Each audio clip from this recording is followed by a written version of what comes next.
After the third day of the LV County Championship match between Northamptonshire and Leicestershire was completely washed out at Wantage Road, the visitors batted out the final day for the draw.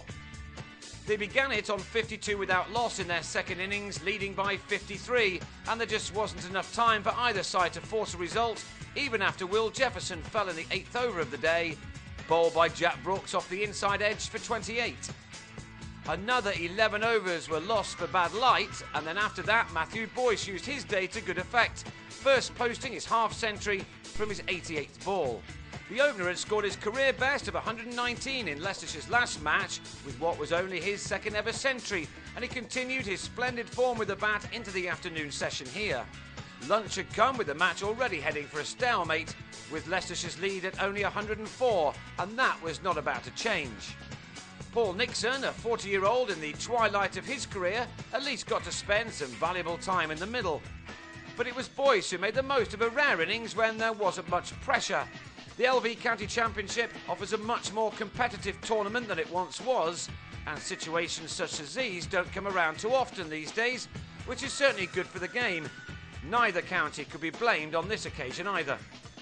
Nixon was able to bat out for more than an hour and a half in making 21 before he departed leg before to James Middlebrook to end a stand of 76.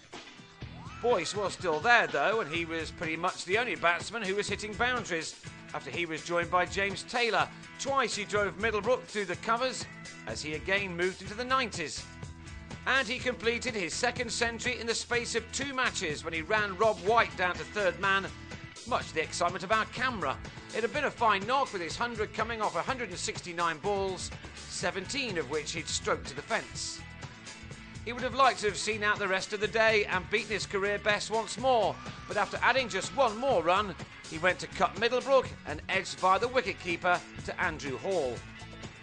The rest of the day just meandered as Taylor was joined by Andrew McDonald, who'd excited so many on the first day of what was a promising match before the rain. Taylor hit Middlebrook for a 6, a rare attacking stroke, as these two batsmen effectively had an extended net out in the middle. All stats count, of course, so Taylor won't have minded making it to a 50 from 103 balls with this shot. And McDonald followed suit in what was an excellent match for him after his thrilling 164 in the first innings. This 50 had come off 80 balls for those of you who keep a record of such things. The final ball summed up the day really, and the way the players felt about it. It was such a shame that we'd had a rare bad day of weather this year.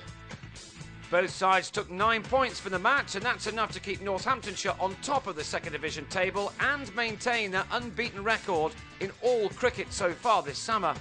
Leicestershire remain one off the bottom in what is still a fairly tight division.